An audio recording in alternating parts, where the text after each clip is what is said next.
Iniciátorom celej akcie Babičkina kuchyňa alebo Varíme s babičkami je naše komunitné centrum Joy House.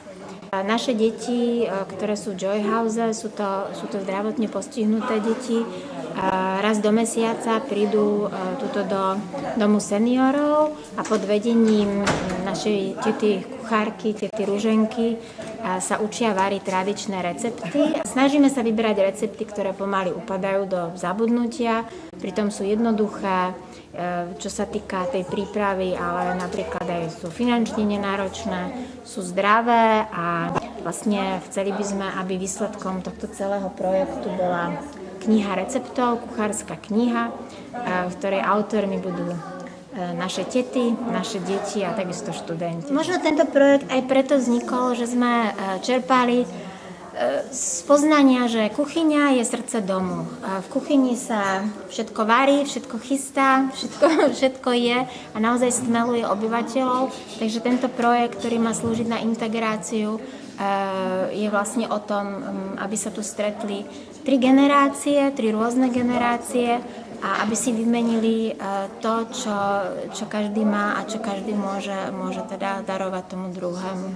Jedným z cieľov je určite integrácia, pretože postihnuté deti sú väčšinou situáciou sa dostávajú do izolácie, takže našim prvotným zámerom bolo dostať ich treba z toho domu, kde sa stretávame, do iného domu, ktorý nám tuto otvorili naši dôchodcovia. Oni nás tu skutočne kráľovsky privítali a veľmi sa o nás starajú. Ponúkli nám ich kuchyňu, takisto vlastne, aby sa stretli, aby si našli priateľov medzi zdravými rovesníkmi, pretože si myslíme, v podstate my, čo žijeme, fungujeme s postihnutými deťmi, tak vieme, že nielen tie zdravé deti môžu im niečo priniesť, ale že to funguje aj naopak, že tie postihnuté deti dokážu naozaj obohatiť tie zdravé deti o rozmer, ktorý je nesmierne dôležitý.